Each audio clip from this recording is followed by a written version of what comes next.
आसमानी। तुम्हारा हर बोल बड़ा है अनमोल, तुम्हारी बानी है आसमानी। तुम्हारे कथन से, मांगलिक वचन से बदली हमारी जिंदगानी। तुम्हारे कथन से, मांगलिक वचन से बदली हमारी जिंदगानी। तुम्हारा हर चिंतन, तुम्हारा हर चिंतन ज्ञान का विवेचन बड़ा है मंजुल मनोहारी हो मनोहारी। प्यारे बाबा, मीठे मीठे बाबा, तुम्हारी मुरली हमें लगे बड़ी प्यारी प्यारी हो चमत्कारी।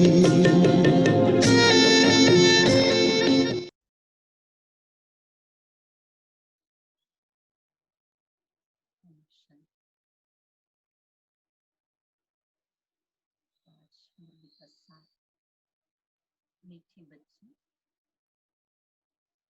संगम पर ही तुम्हें आत्म अभिमानी बनने के लिए मेहनत करनी पड़ती है।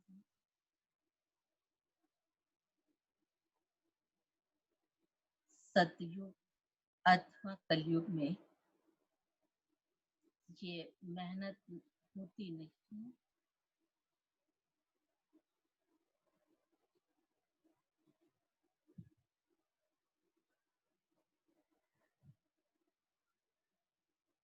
प्रश्न है, श्री कृष्ण का नाम उनके माँ बाप से भी अधिक बाला है, क्यों?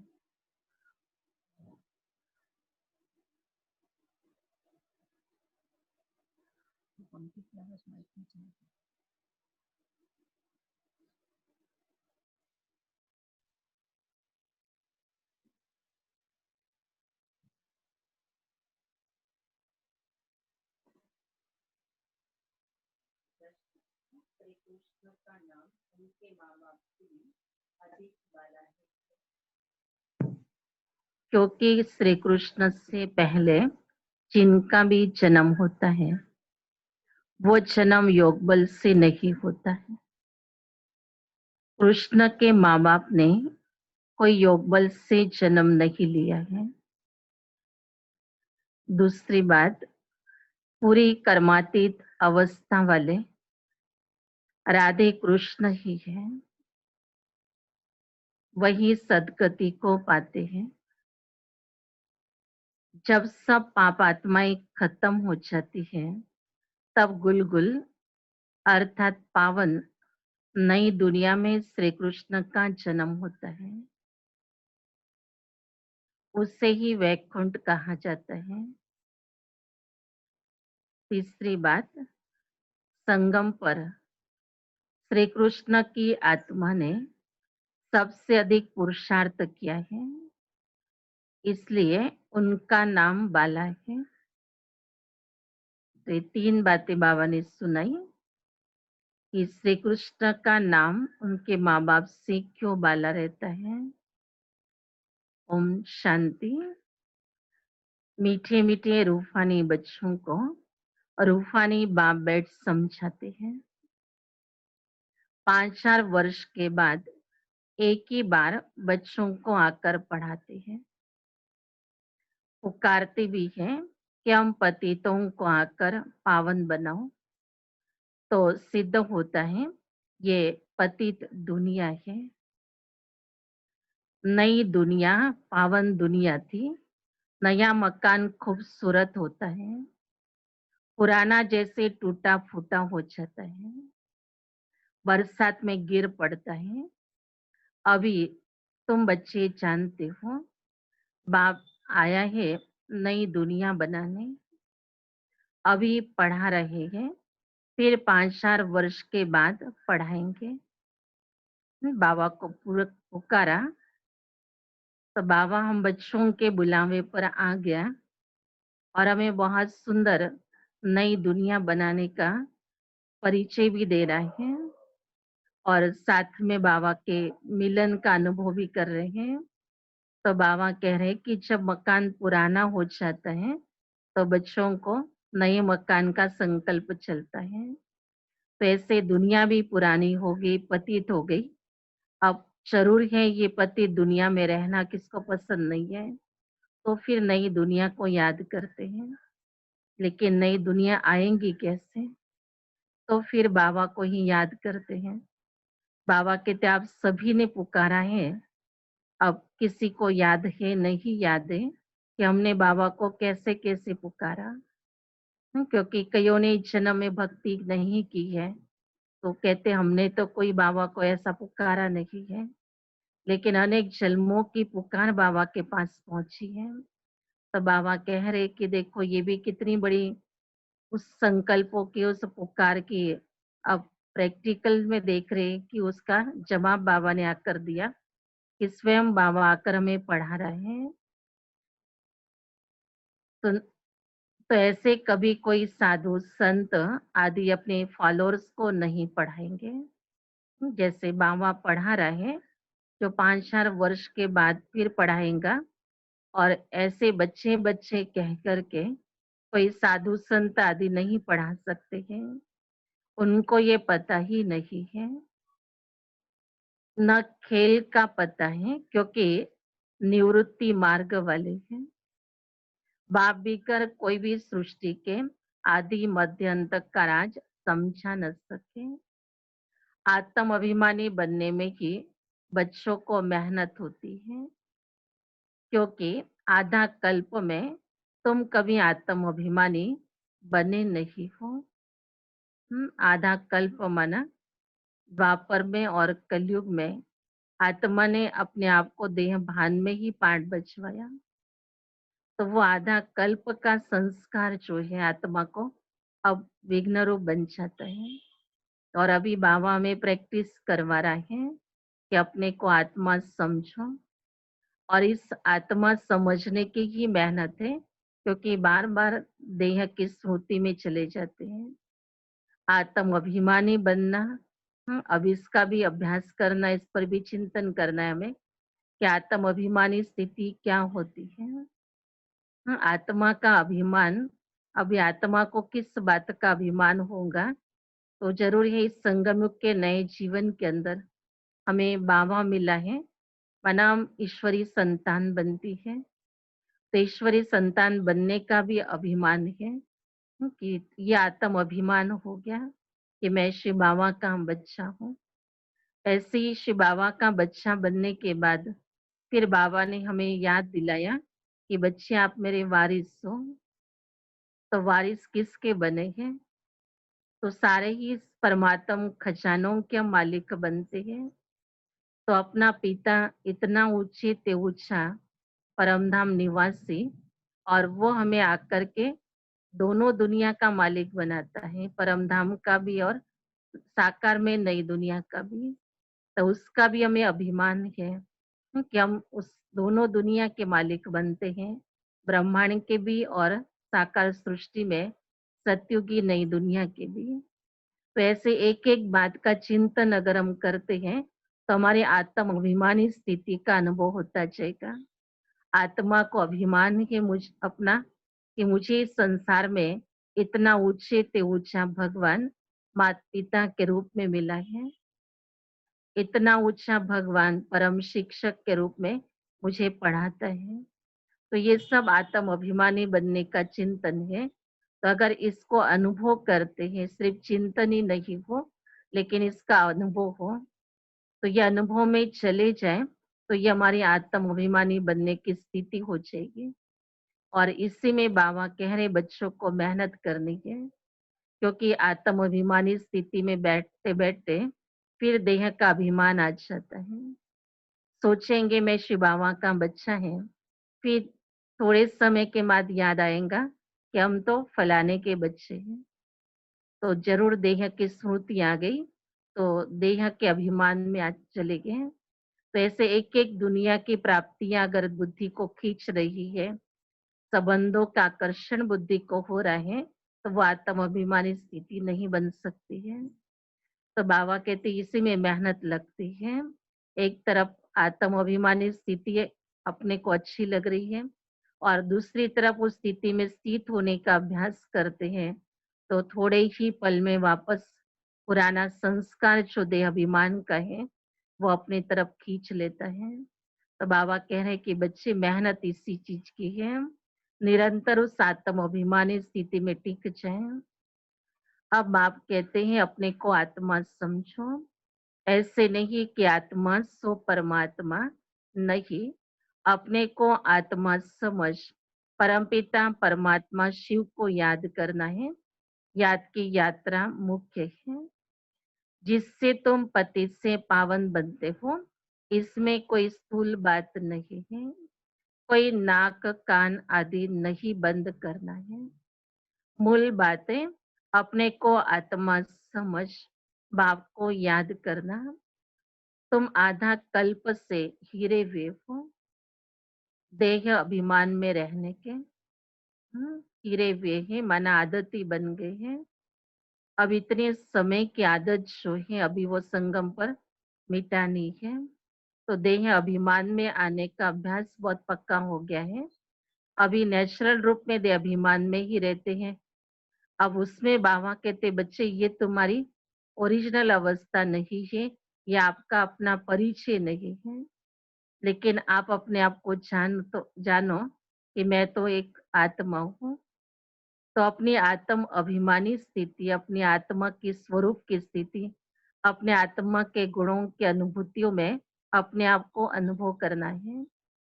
अब देह के अभिमान में आते हैं तो धन दौलत आदि का वर्णन करेंगे, पोस्ट पोजीशन का वर्णन करेंगे और उसी के चिंतन में उसी के स्वमान को अपना बना लेंगे और उसके अभिमान में चलेंगे। और ये देह का अभिमान कोई ना कोई फिर विकर्म करा लेता है। वो अभिमान एक अशुद्ध अहंकार के रूप में होता है और अहंकार मनुष्य को गिराता है। अब इसलिए बाबा हमें कह रहे हैं कि इतने बड़े ऊंचे ते ऊंचे बाप के बच्चे, इतने ऊंचे ज्ञान सागर के बच्चे, ज्ञान सागर के लहरों में अपने आप को रोज लहराते हैं, मास्टर ज्ञान सागर बन जाते हैं, मास्टर सुख के सागर बन जाते हैं। लेकिन इसमें वो अशुद्ध अहंकार नहीं है, इसमें वो प्राप्तियों की शुद्ध अनुभूति है, झलक है कि मुझे परमात्मा ने ये ज्ञान दिया हुआ है। ये नहीं है कि मैं ज्ञानी हूँ, लेकिन ये ज्ञानी तू मैं आत्मा, शिव बाबा ने मुझे ऐसा बनाया है। तो सारा ज्ञान का भंडार जो है वो शिव बाबा का है, न कि मेरा है। तो जहाँ मेरापन आता है वहाँ अभिमान आता है और वो अशुद्ध होता है। तो ये देह के अभिमान को अभी हमको अपने अंदर चेक करना है कि कहाँ कहाँ कर्मों में ये देह का अभिमान, कहाँ स्मृतियों में ये देह का अभिमान आता है और हमारे आत्म अभिमानी स्थिति को परिवर्तन कर देता है। तो ये मेहनत अपने आप से बाबा कहते बच्चों को करनी होगी। भक्ति मार्ग में भी बाबा बाबा कहते आए हैं। बच्चे जानते हैं सतयुग में एक ही लौकिक बाप है, वहां पारलौकिक बाप को याद नहीं करते हैं क्योंकि सुख है ना। भक्ति मार्ग में फिर दो बाप बन जाते हैं, लौकिक और पारलौकिक। दुख में सब पारलौकिक बाप को याद करते हैं। सतयुग में भक्ति होती नहीं है, वहां तो है ही ज्ञान की प्रारब्ध। ऐसे नहीं कि ज्ञान रहता है, इस समय के ज्ञान की प्रारब्ध मिलती है। बाप तो एक ही बार आते हैं। आधा कल्प बेहद का बाप सुख का वर्षा रहता है। आधा कल्प बेहद के बाप का सुख का वर्षा रहता है। माना यहाँ संगम पर हम बच्चे बाबा से वर्षा लेते हैं, पुरुषार्थ सुख के वर्षे का यहाँ पर करते हैं और फिर उसके अनुसार प्रारब्ध के रूप में सतयुग और त्रेता में सुख का अनुभव करते हैं। फिर लौकिक बाप से अल्पकाल का वर्षा मिलता है। ये मनुष्य नहीं समझा सकते हैं, ये है नई बात।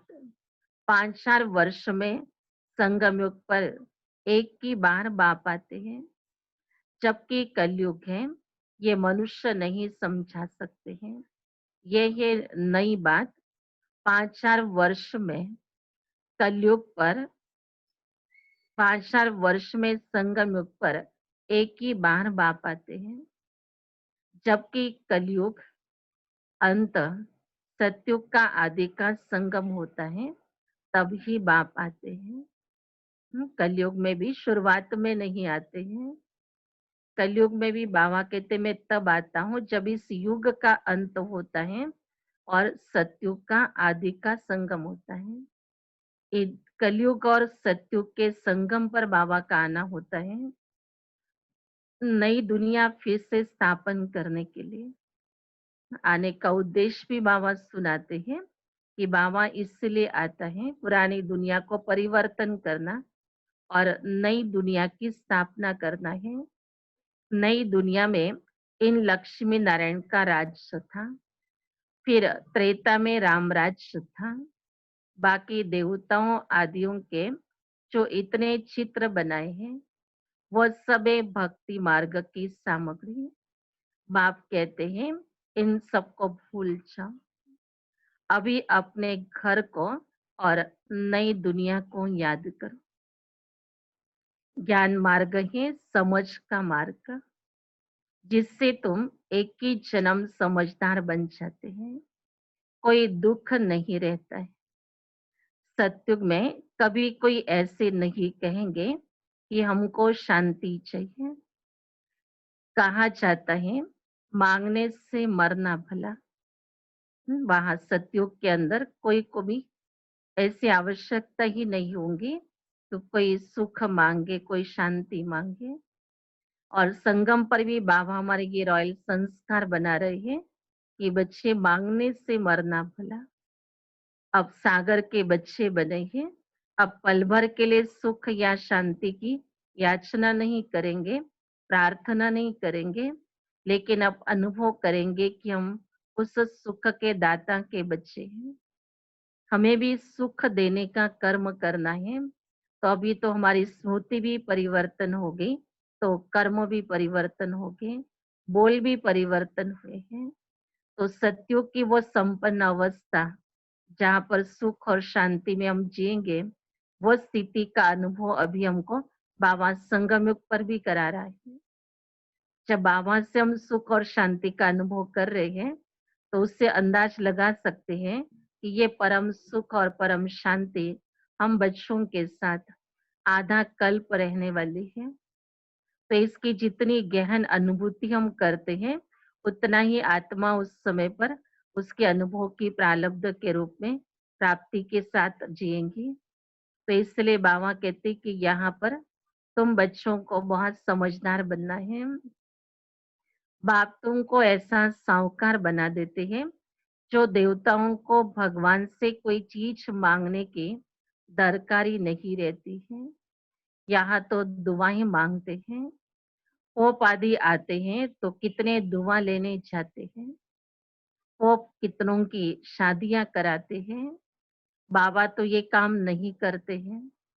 भक्ति मार्ग में जो पास हो गया है सो अब हो रहा है, सो फिर रिपीट भी होगा। दिन प्रतिदिन भारत कितना गिरता जाता है। अभी तुम हो संगम पर, बाकी सब है कलयुगी मनुष्य। जब तक यहाँ न आए तब तक कुछ भी समझ न सके। जब तक संगम पर न आवे, जब तक बाबा से न ज्ञान प्राप्त करे, तब तक बाबा कहते कुछ न समझ में आए। क्योंकि अज्ञान काल में भी बहुत सारे शास्त्र आदि पढ़े, गीता पठन किया, लेकिन फिर भी जो समझ आनी चाहिए थी वो नहीं आई। तो इसलिए श्री बाबा को आना पड़ा। और बाबा आकर के इस समय पर जो ज्ञान दे रहे हैं, बाबा कह रहे जब तक तुम यहाँ नहीं आओगे बाबा के पास, तब तक कैसे समझ सकोगे कि अभी संगम है, वहाँ कलयुग है। एक ही घर में बच्चे समझते हैं संगम पर है। बाप कहते हम कलयुग में हैं, तो कितनी तकलीफ हो पड़ती है, खान पान आदि का भी झंझट हो पड़ता है। तुम संगमयोगी हो, शुद्ध पवित्र भोजन खाने वाले। देवताएं कभी प्याज आदि थोड़े ही खाते हैं। इन देवताओं को कहा ही जाता है निर्विकारी। जिनको देवता बनना है तो खान पान आदि भी देवताओं के जैसा ही शुद्ध पवित्र हो। तो जो अशुद्ध तमो प्रधान दुनिया की चीजें हैं, जिसमें बाबा कहते प्याज लहसुन आदि सब आत्मा को तमो प्रधान स्थिति बनाने में सहयोग देने वाली है। अभी हमें तो तमो प्रधान बनना नहीं है, हमें सत्व प्रधान बनना है। अगर सत्व प्रधान ख्यालातों में रहना है, आत्मा की वो स्टेज इस संगमयुगी जीवन में अनुभव करनी है, तो ये खान पान की शुद्धि भी हमें मदद करती है। नहीं तो हमारा योग का बल जो है वो जमा भी नहीं रह पाता है और न हम उस स्थिति का अनुभव कर सकते हैं। तो बाबा कह रहे बच्चे अपने आप को देवताओं के जीवन की स्मृति को रख करके अपने आप को याद दिलाओ कि मैं आत्मा ऐसी तमो प्रधान चीजों का सेवन नहीं कर सकती है। तो जो भी बाबा के बच्चे बने हैं लेकिन अभी तक भी इस व्यसनों को, इस आदतों को या खान पान की शुद्धि को नहीं कर पाते हैं, तो वो बाबा के द्वारा परमात्म प्यार और शक्तियों की अनुभूति नहीं हो सकती है।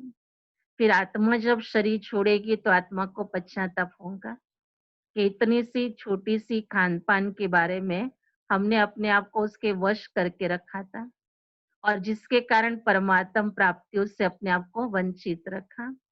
अगर कोई बात बच्चा नहीं मानता है तो जरूर है माँ बाप का प्यार बच्चों को उस घड़ी नहीं मिलता है।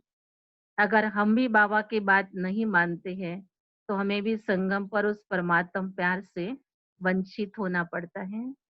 और ये प्यार अगर नहीं आत्मा को मिल रहा है तो आत्मा जरूर इस देह के दुनिया में उस प्यार के लिए ढूंढेंगे, भटकेंगे और धोखा खाएगी। लेकिन बाबा कहता है कि बच्चे बस थोड़ी सी तो बात है, बहुत कुछ खाया पिया मौज मनाई लेकिन कोई सुख तो नहीं पाया।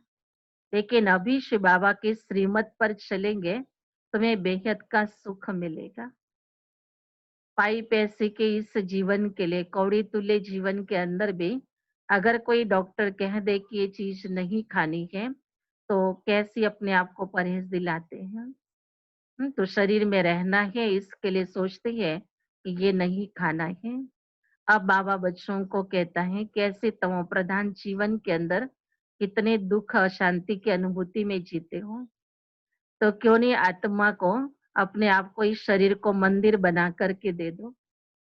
तो इस मंदिर में तो सुगंध होनी चाहिए, न कि बदबू होनी चाहिए। तो ये प्याज लहसुन खाने वालों के मुंह की बहुत बदबू आती है। उनके बाजू में खड़े रहो तो भी पता चलता है कि इन्होंने ये चीजों का सेवन किया है। तो बाबा कहते बच्चे तन को भी एक मंदिर बना लो कि इस तन में से भी कोई ऐसी गंदी बदबू ना जाए। बाबा इस तन को भी स्वच्छ रखना सिखाता है। तो आंतरिक खान पान भी अगर स्वच्छ होंगी, शुद्ध होंगी, तो ये शरीर भी मंदिर बन जाएगा। तो मंदिर में तो अगरबत्ती की खुशबू होती है। तो बाबा कहते बच्चे अपने अंदर ऐसा सुंदर देवताओं को स्वीकार कराया जाने वाला भोजन ही अपने को स्वीकार कराओ। बाकी तमो प्रधान चीजों से अपना बुद्धियोग निकाल देना है। तो इन देवताओं को ही कहा जाता है निर्विकारी। भक्ति मार्ग में सब तमो प्रधान बन गए हैं। अब बाप कहते हैं सतो प्रधान बनो। कोई भी ऐसा नहीं है जो समझे कि आत्मा पहले सतो प्रधान थी फिर तमो प्रधान बनी है, क्योंकि वो तो आत्मा को निर्लेप समझते ना। आत्मा सो परमात्मा है ऐसे ऐसे कह देते हैं। एक तरफ कहेंगे आत्मा निर्लेप है कि आत्मा जो कुछ भी करेगी, जो कुछ खाएगी पिएगी, उसका कोई भी लेप शेप नहीं लगेगा, जो भी कर्म करेगी। लेकिन बाबा कहते कि बच्चे आत्मा ने किए हुए कर्मों का हिसाब तो आत्मा को ही पूरा करना होता है। तो जैसे कर्मेंद्रों का आधार लेकर के उसने कर्म किए, वैसे ही कर्मेंद्रों का आधार लेकर के उस कर्मों की प्रारब्ध के रूप में उसको भोगना भी भोगनी है। अच्छे कर्म है तो उसका सुख भी मिलेगा, अगर पाप कर्म है तो उन्हीं कर्मेंद्रों के द्वारा फिर उसकी सजा भी आत्मा अनुभव करती है। तो इसलिए बाबा कहते कि बच्चे, आत्मा निर्लेप नहीं है, आत्मा के कर्मों का हिसाब किताब आत्मा के साथ ही जुड़ जाता है। बाप कहते हैं ज्ञान सागर मैं ही हूँ। जो इस देवी देवता धर्म के होंगे वो सब आकर फिर से अपना वर्षा लेंगे। अभी सैपलिंग लग रही है, तुम समझ जाएंगे ये इतना उच्च पद पाने के लायक नहीं है। घर में जाकर शादियां आदि करते छी होते रहते हैं। बाबा कहते कि ज्ञान भी मिल जाता है, फिर ज्ञान बुद्धि में से कैसे बाहर दुनिया में जाते हैं तो निकल जाता है। ब्राह्मण कुल स्थापन हो चुका है, ब्राह्मण ही फिर सूर्यवंशी चंद्रवंशी बनते हैं। जो अच्छी रीति मेहनत करेंगे वो सूर्यवंशी बनेंगे, और धर्म वाले जो आते हैं वो आते ही हैं अपने धर्म की स्थापना करने। पीछे उस धर्म की आत्माएं आती रहती हैं, धर्म की वृद्धि होती जाती है। समझो कोई क्रिश्चियन है तो उनका बीज रूप क्राइस्ट ठहरा। तुम्हारा बीज रूप कौन है? बाप, क्योंकि बाप ही आकर के स्वर्ग की स्थापना करते हैं ब्रह्मा द्वारा। ब्रह्मा को ही प्रजापिता कहा जाता है, रचता नहीं कहेंगे। इन द्वारा बच्चे अडॉप्ट किए जाते हैं, ब्रह्मा को भी तो क्रिएट करते हैं। बाप आकर प्रवेश कर ये रचते हैं। शिव बाबा कहते तुम मेरे बच्चे हो, ब्रह्मा भी कहते हैं तुम मेरे साकारी बच्चे हो। अभी तुम काले छीछी बन गए हैं, अब फिर ब्राह्मण बने हो। इस संगम पर ही तुम पुरुषोत्तम देवी देवता बनने की मेहनत करते हो। देवताओं को और क्षुद्रों को मेहनत नहीं करनी पड़ती है, तुम ब्राह्मणों को मेहनत करनी पड़ती है देवता बनने के लिए। बाप आते ही है संगम पर। यह है बहुत छोटा युग, इसलिए इनको लीप युग कहा जाता है। इनको कोई जानते नहीं है। बाप आते ही है संगम पर। बाबा कहते जब बाबा आवे तब ये सब बातें समझ में आ जाए। संगम युग को ही लीप युग कहेंगे। बाप को भी मेहनत लगती है, कितना समझाने की भी बच्चों के बुद्धि में नहीं बैठता है। बार बार बाबा को समझाना पड़ता है। परमधाम निवासी बाबा इस कलयुगी चीची दुनिया में आता है। अगर कोई अपने अच्छे रहने के स्थान से कोई दूसरे गंदे मैले जगह पर जाकर के एक दिन भी रह जाए, एक घंटा भी रह जाए तो बेचैन हो जाए, सोचते हैं कि अपने घर चले जाएं। अब बाबा तो एवर पीवर, और इस विकारी दुनिया में, तमो प्रधान दुनिया में हम बच्चों के लिए आते हैं, लेकिन बच्चों की तमो प्रधान बुद्धि के अंदर ये ज्ञान बिठाने की भी बहुत मेहनत करनी पड़ती है। तो वो परमात्मा मेहनत का रिटर्न भी हमको देना है कि हमें आत्मा समझ करके जब हम बैठेंगे बाबा के पास तो बाबा की ये पढ़ाई हमारी बुद्धि में जाएगी। देह को बाबा नहीं पढ़ाते हैं, बाबा आत्मा को पढ़ा रहे हैं। मैं आत्मा बाबा से पढ़ रही हूँ, ये संकल्प लेकर के हमको बाबा से ये मुरली सुननी है। तो बाबा की मेहनत को भी हम रंग ला सकते हैं। अगर देह भान में बैठ के हम सुन रहे हैं तो ये मुरली का अर्थ भी नहीं समझ सकेंगे। बाबा जिस भाव से हमें समझा रहे हैं वो भाव हमारी बुद्धि कैच नहीं कर पाएंगे। शब्दों को सुन लेंगे लेकिन अर्थ को नहीं समझ सकेंगे। तो अर्थ आत्मा समझ सकती है जब आत्म अभिमानी स्थिति में हो। तो बाबा कह रहे बच्चे इसके लिए भी बच्चों को भी मेहनत करनी है। ऐसे नहीं कि झट से नई दुनिया बन जाती है। बाबा कह रहे झटपट तो काम होने वाला नहीं है, तुमको देवता बनने में टाइम लगता है। जो अच्छे कर्म करते हैं तो अच्छे कुल में जन्म लेते हैं, अभी तुम नंबरवार पुरुषार्थ अनुसार गुलगुल बन रहे हो, आत्मा ही बनती है। अभी तुम्हारी आत्मा अच्छे कर्म सीख रही, आत्मा ही अच्छे व बुरे संस्कार ले जाती है। अभी तुम गुलगुल बन अब अच्छे घर में जन्म लेते रहेंगे। यहाँ जो अच्छा पुरुषार्थ करते हैं तो जरूर अच्छे कुल में जन्म लेते होंगे। कुल भी श्रेष्ठ होगा, कुल भी तो उनके कर्मों के आधार से ही कहलाया जाता है। तो बाबा कह रहे कि बच्चे आप इस समय पर जितने अच्छे कर्म करते हैं, ये कर्म रूपी बीज जो है वो हमें बहुत अच्छे श्रेष्ठ प्रारब्ध को अनुभव कराएंगे। तो बाबा कह रहे अगला जन्म भी जो है तुम्हारा वो इस जन्म के कर्मों के आधार से होगा।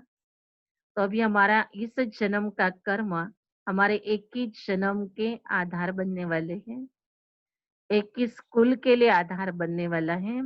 तो बाबा कह रहे कि सत्युग का कुल भी तो ऊंचा होगा ना, देवताई कुल में जन्म लेंगे तो उसका भी आधार इस संगम युग के श्रेष्ठ कर्म है।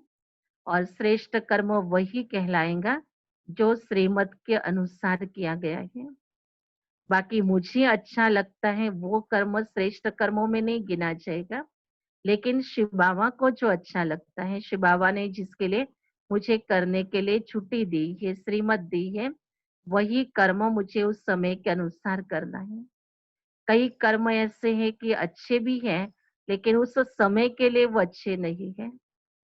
तो समय के अनुसार जो बाबा ने हमें श्रीमत दी हुई है, उस श्रीमत को बुद्धि में रख करके अब संगम युग पर कौन से कर्म करने हैं वो हमें समझना होगा। और इसी कर्मों की प्रारब्ध बाबा हमें एक का पदम गुणा करके देता है। बाकी अगर हमने अपने मन से किया हुआ कर्म होगा, उसका बाबा हमें पदम गुणा नहीं देगा। जैसे बाबा कहते हैं ना, बच्चे स्कूल के भी पीरियड होते हैं, तो यहाँ भी हमारी भी ये 4 सब्जेक्ट की पीरियड होती है। तो जैसे बाबा कहते हैं ना, इस समय जैसा होता है वैसा आपको पुरुषार्थ करना है। अगर योग का समय है, अगर उस समय पर कोई पढ़ाई पढ़ता है तो उस सब्जेक्ट के मार्क्स थोड़ी मिलेंगे, क्योंकि पढ़ाई का टाइम तो पढ़ाई के टाइम पर होगा। तो जब पढ़ाई का टाइम है उस समय पर अगर कोई हम कर्मणा सेवा कर रहे हैं, कोई कर्म कर रहे हैं, तो उसकी प्रारब्ध पढ़ाई की कैसी बनेंगी हमारी। इस समय पर तो हमारा सुनने का कर्म है कि हम बाबा से सुन रहे हैं। अगर बाबा से हम सुन रहे हैं और बाबा के सन्मुख अपने आप को नहीं अनुभव कर रहे हैं, तो भी हमारी पढ़ाई उचित नहीं होगी।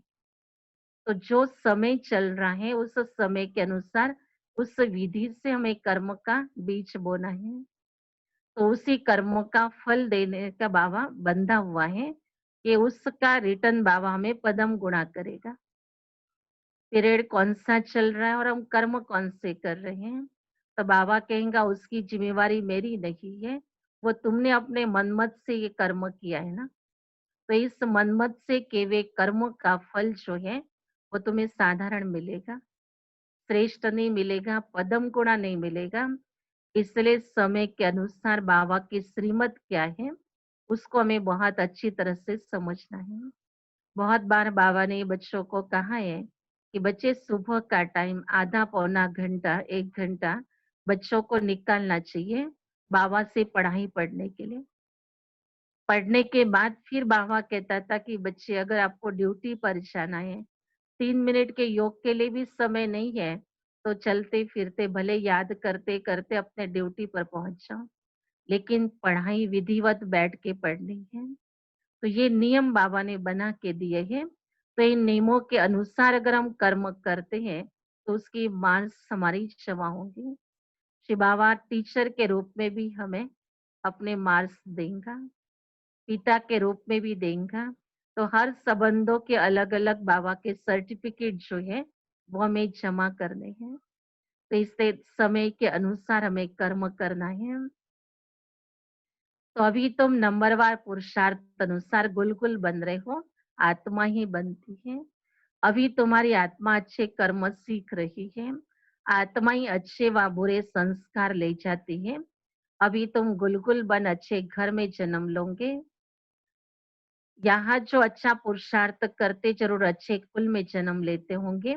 नंबरवार तो है, जैसे जैसे कर्म करते ऐसा जन्म लेते हैं। हर एक को ये फिक्र होती है ना, कोई शरीर छोड़ेगा तो प्रश्न यही उठेगा कि अगला जन्म उनका कैसे होगा।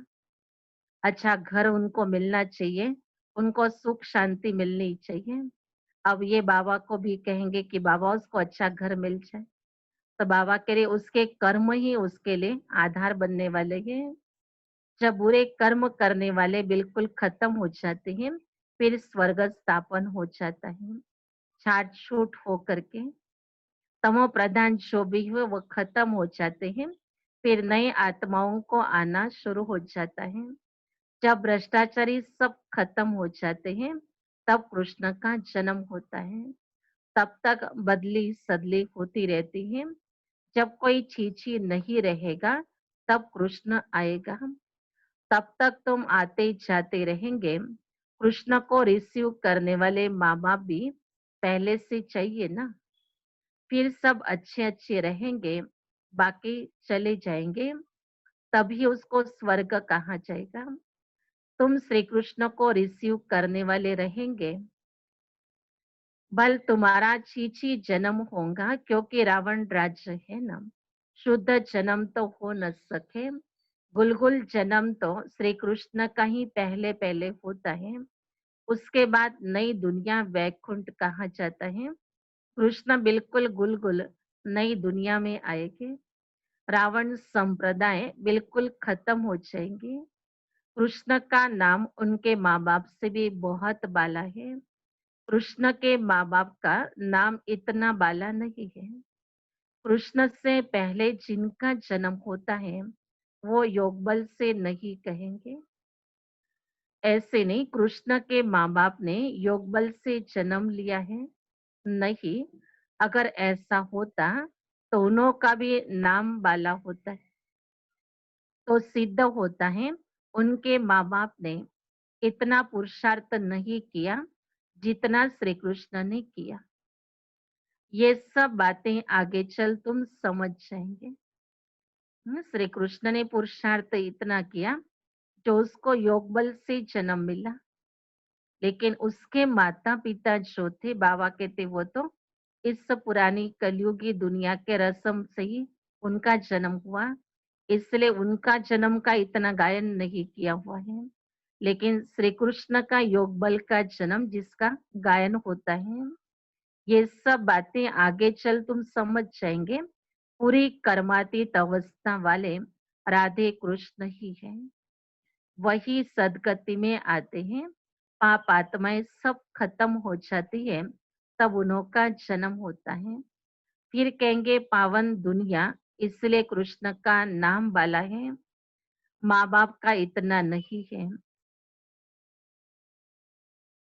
आगे चल तुमको बहुत साक्षात्कार होंगे। सत्युग के कई रस्म रिवाजों के साक्षात्कार शुरू में भी बाबा ने कराए थे।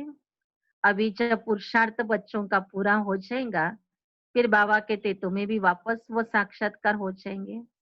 टाइम तो पड़ा है, तुम किसको भी समझा सकते हैं। हम ये बनने के लिए पढ़ रहे हैं।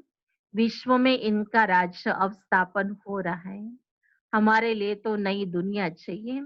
अभी तुमको दैवी संप्रदाय नहीं कहेंगे, तुम हो ब्राह्मण संप्रदाय। देवता बनने वाले हो, दैवी संप्रदाय बन जाएंगे। फिर तुम्हारी आत्मा और शरीर दोनों स्वच्छ होंगे। अभी तुम संगमयुगी पुरुषोत्तम बनने वाले हो। ये सारी मेहनत की बात है। याद से ही विक्रमाजीत बनना है।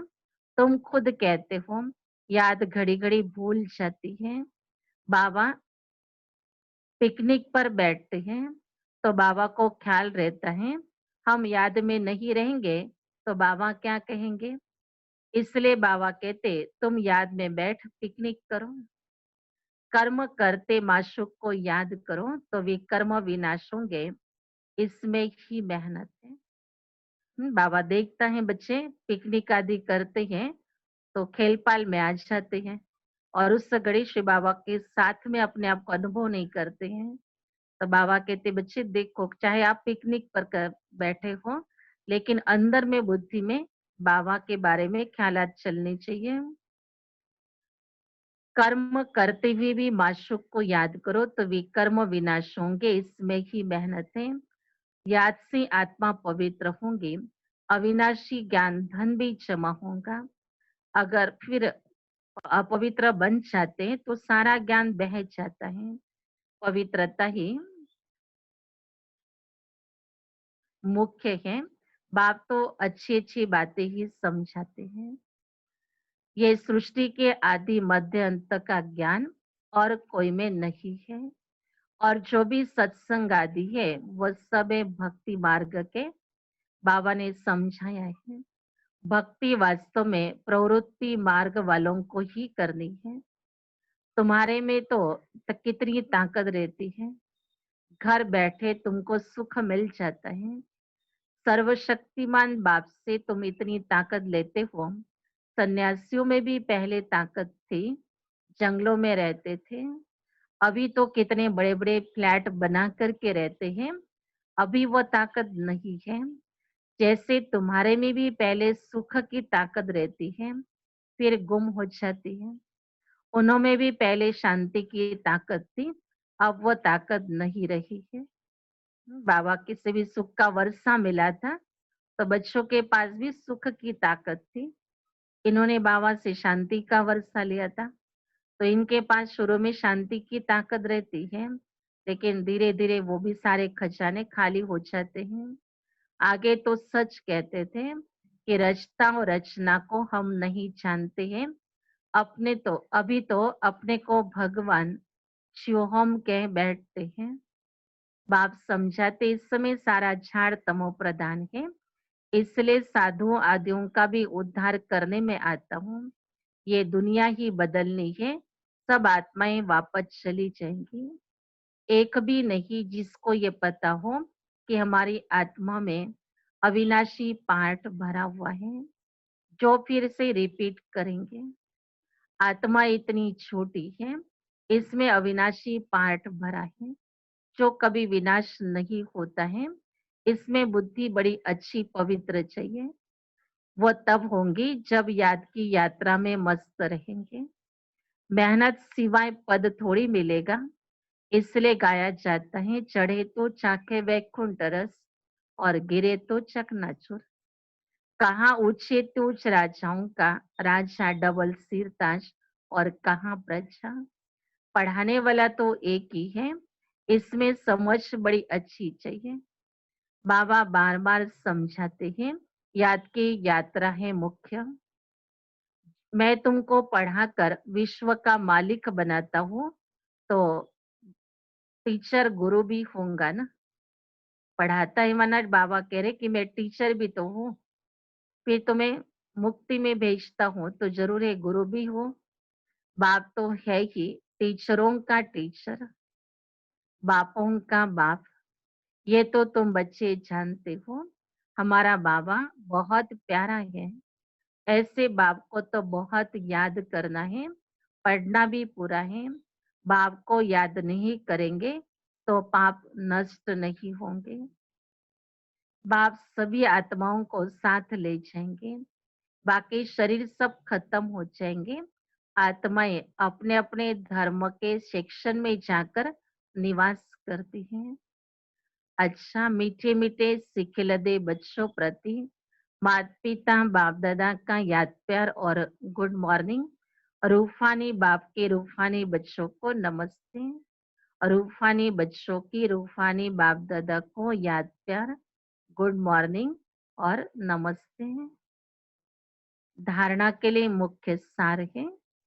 पहली पॉइंट से बुद्धि को पवित्र बनाने के लिए याद की यात्रा में मस्त रहना है। बुद्धि को पवित्र बनाने के लिए याद की यात्रा में मस्त रहना है। कर्म करते भी एक माशूक याद रहे, तब विकर्माजीत बनेंगे।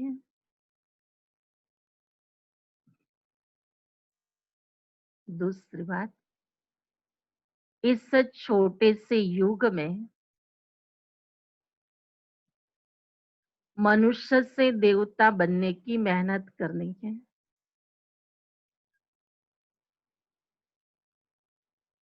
अच्छे कर्मों के अनुसार अच्छे संस्कारों को धारण कर अच्छे कुल में जाना है। अगले जन्म की भी अपनी चिंता रखनी, फिक्र रखनी है। तो अच्छे कर्मों के अनुसार ही अच्छे संस्कारों को धारण कर अच्छे कुल में जाना है। वरदान है, जहान के नूर बन, भक्तों को नजर से निहाल करने वाले, दर्शनीय मूर्त भव, जहान के नूर बन, भक्तों को नजर से निहाल करने वाले, दर्शनीय मूर्त भव। सारा विश्व आप जहान के आंखों की दृष्टि लेने के लिए इंतजार में है। जब आप जहान के नूर अपनी संपूर्ण स्टेज तक पहुंचेंगे और संपूर्णता की आंख खोलेंगे, तब सेकंड में विश्व परिवर्तन होगा। फिर आप दर्शनीय मूर्त आत्माएं अपनी नजर से भक्त आत्माओं को निहाल कर सकेंगे। नजर से निहाल होने वालों की लंबी क्यू है, इसलिए संपूर्णता की आंख खुली रहे। आंखों का मलना और संकल्पों का गुटका व झुटका खाना बंद करो, तब दर्शनीय मूर्त बन सकेंगे। स्लोगन है, निर्मल स्वभाव निर्माणता की निशानी है। निर्मल बनो तो सफलता मिलेगी। बाबा ने आज दर्शनीय मूर्त भाव का वरदान दिया है।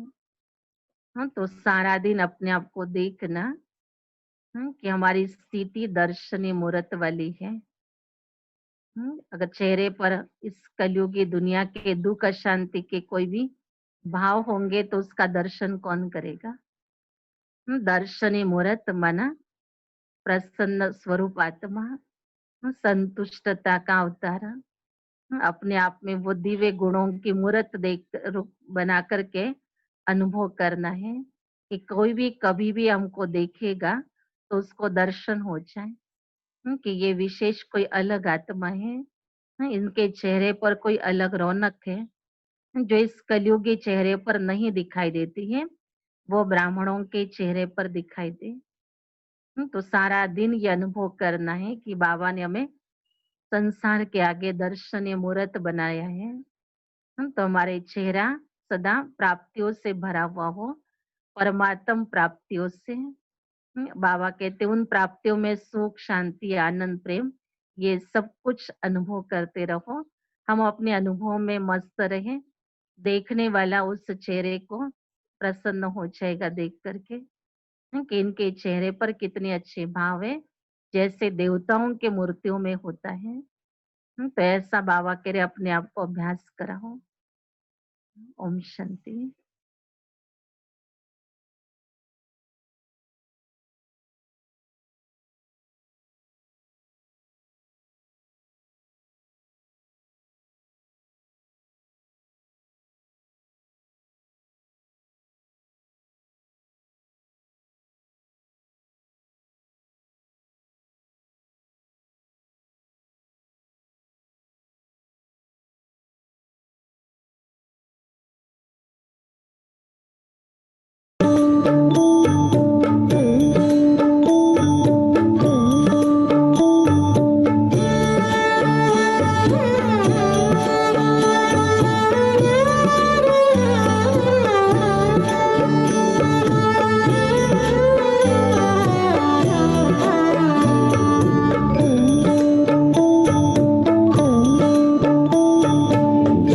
करता है बाबा हम पास तेरे उड़ आए, पास तेरे उड़ आए।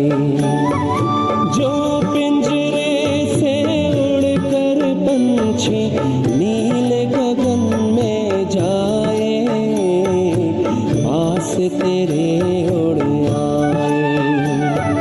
जी करता है बाबा हम पास तेरे उड़ आए, पास तेरे उड़ आए।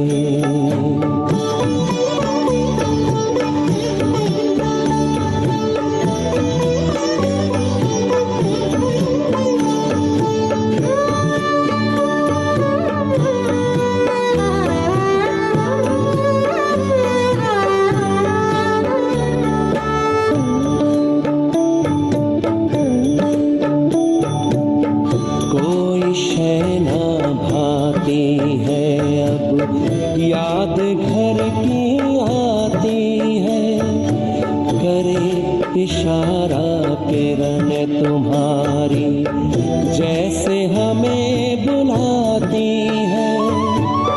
तेरी याद में समा के हम तो तुम सा ही बन जाए, पास तेरे उड़ आए, पास तेरे उड़ आए।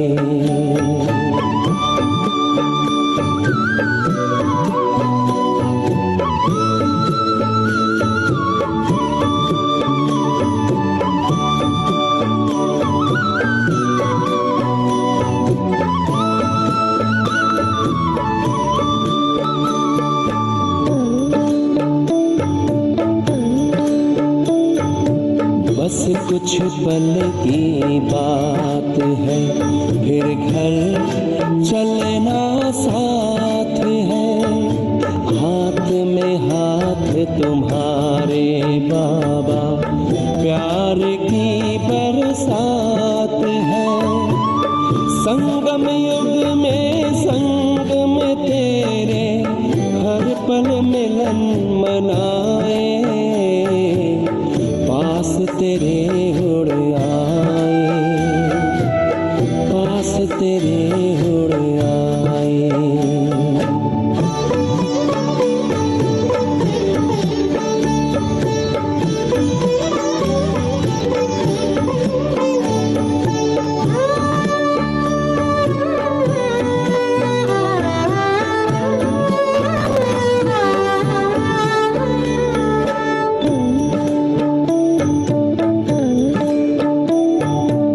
अंबर से भी पार है, मणियों का गार है।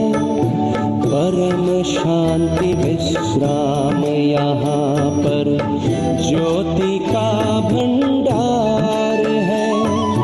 परमानंद सुधा नैनों से वसुधा पर छलकाए, पास तेरे उड़ आए। जी करता है बाबा हम पास तेरे उड़ आए, पास तेरे उड़ आए। जो पिंजरे से उड़कर पंछी नीले गगन में जाए, पास तेरे उड़ आए।